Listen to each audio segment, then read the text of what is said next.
antes que nada, gracias al Centro de Estudiantes por organizar y por invitarme. Y bueno, me sumo también a lo que dijeron los otros profes y Carolina respecto de la importancia del espacio. Por sobre todas las cosas, me parece, destaco esto, ¿no? Como no hemos tenido muchos espacios como esto, así que está buenísimo primero que surjan. Y por sobre todo creo que este tipo de espacios tiene que ver con una identidad institucional, ¿no? Que es lo que me parece está siendo amenazada en este momento, ¿no? Que tiene que ver no solo con lo que enseñamos, sino cómo enseñamos, ¿sí? Cómo nos vinculamos al interior de esta comunidad. Así que bueno, eso también es lo que queremos digamos, dejar muy en claro hoy, digamos, juntándonos acá, ¿sí?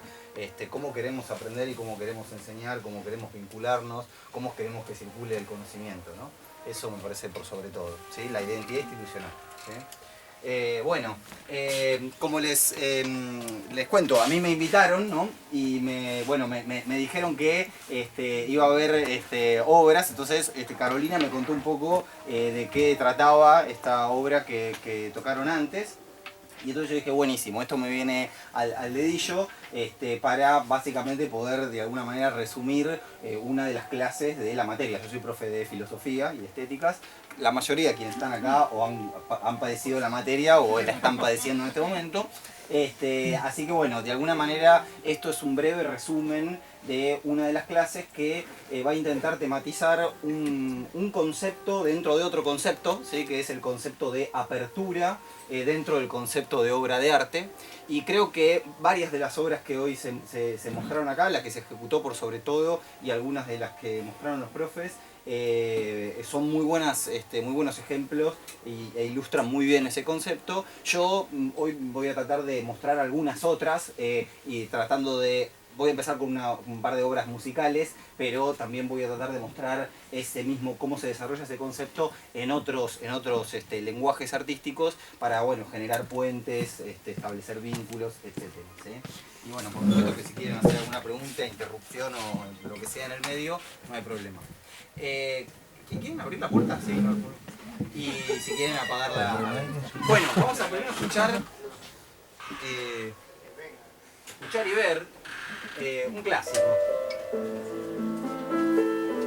Aunque sea unos segundos.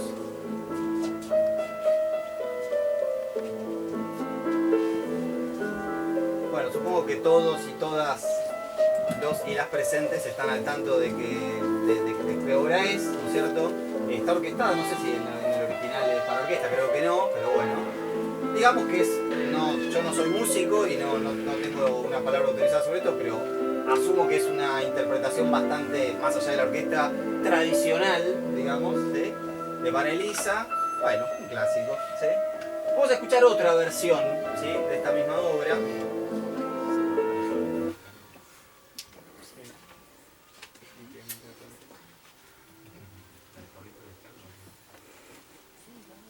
Ah, ya me conocen el libreto. Que ya no los puedo engañar. Cada vez es el problema. Vamos a escuchar un poquito de música clásica, Pablo. ¿Querés un clásico? Exactamente. Lo conocen, ¿no? Pablito Lescano. Toca clásicos también.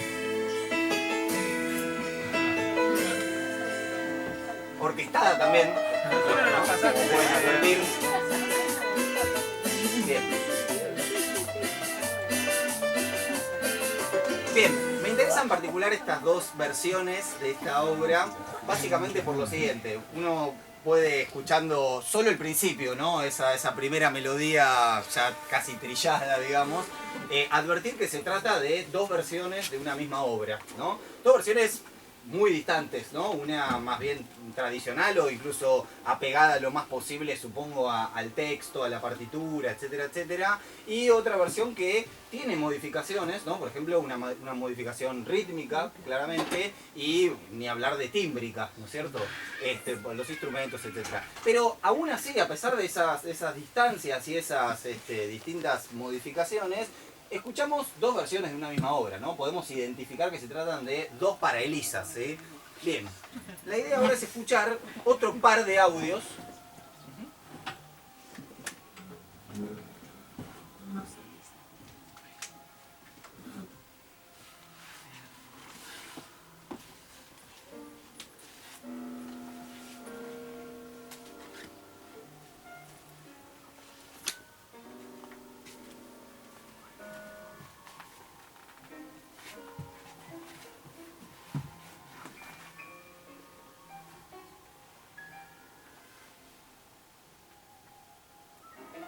Bien, voy a volver a poner el comienzo de esta obra, ¿sí? Escuchen solo el comienzo, solo los primeros segundos, ¿eh?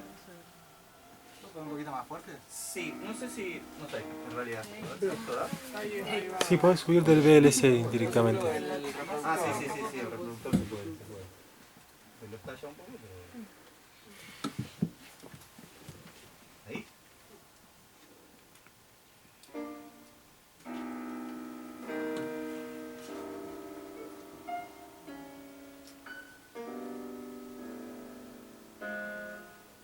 Bien, ahí nomás. Vamos ahora a escuchar... medio buchón el video siguiente, porque ya tiene imágenes que delatan de qué obra se trata, pero no importa. Otra versión de esta misma.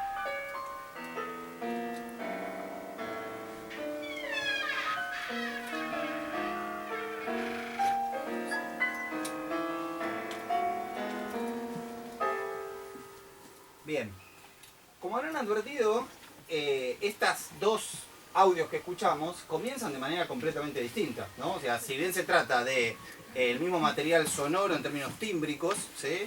Y de la misma... bueno, eso, digamos, se trata de un piano, un pianista solo, tienen dos comienzos completamente distintos, ¿no?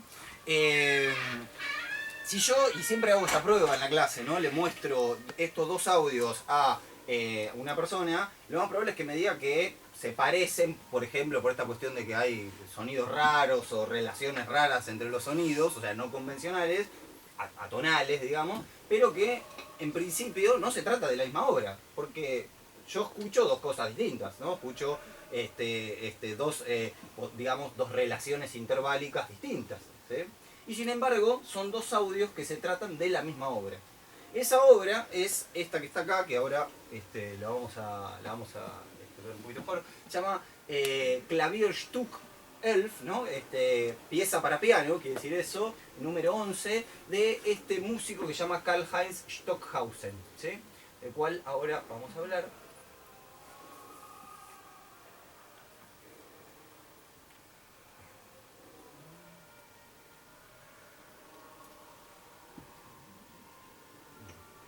Entonces, bueno, este es el nombre que le di a esta pequeña charla, ¿sí? Es más pretencioso, ¿sí? Pero la temática, entonces, que se me ocurrió que podía vincular muy bien con las obras de los profes, era este concepto, ¿no? El de obra abierta. Digo que es pretencioso porque, si ustedes se fijan abajo, el subtítulo es Apertura, Indeterminación y Azar en la obra de arte, y en rigor cada una de esas palabras es un concepto fuerte en la teoría, y uno podría hacer, digamos, una clase para cada uno. Yo me voy a dedicar principalmente al de apertura y haré una mención como más bien de soslayo de los conceptos de indeterminación y azar, que están obviamente muy vinculados, pero bueno, son conceptos muy fuertes.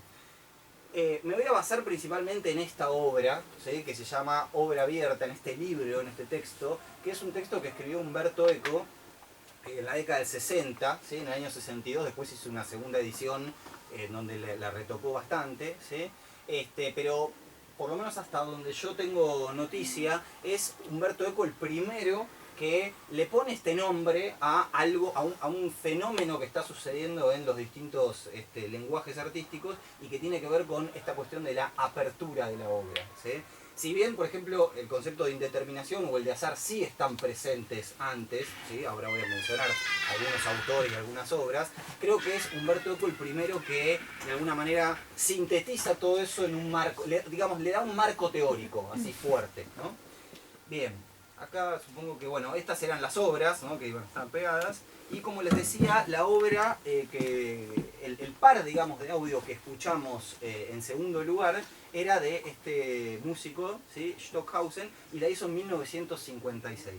Y hay una característica que me interesa muchísimo en ese par de audios, y es esto que les decía recién, ¿no? Que, perdón, ahora vamos a eso, que si bien yo escucho en esos dos audios dos cosas distintas, se trata de una misma obra, ¿no? Y para mí como filósofo, desde el punto de vista filosófico, es súper interesante eso, porque en general uno tiende a pensar que si algo tiene las mismas características perceptuales, ¿no? Es decir, se ve igual, o suena igual, o huele igual, o no sé, sabe igual, es lo mismo. ¿no? Y sin embargo, acá tenemos algo que tiene dos, digamos, o sea, me genera dos estímulos perceptuales distintos y es lo mismo. Uno podría decir, hay una misma esencia, pero con dos percepciones completamente distintas, ¿sí? De hecho, a cualquier persona que uno le pregunte si se trata de la misma obra, me dirá que lo más probable es que me diga que no. Sería muy difícil que me diga que sí. Mientras que en el primer caso, los dos primeros audios que escuchamos, me dirá, sí, es la Mona Lisa, no. Es para Elisa. O por ahí me dice, es la Mona Lisa y me cagó, ¿no? Es la Mona Lisa. Andá a estudiar, no. Me dice, es para Elisa. Son dos versiones de lo mismo, pero no deja de ser para Elisa, ¿no? Claramente. Es decir, hay algo que se mantiene en términos perceptuales, esa relación interválica, esa melodía, ¿sí? Hay algo que se mantiene. Después hay cosas que se pueden modificar, pero sigue siendo la misma obra, ¿no?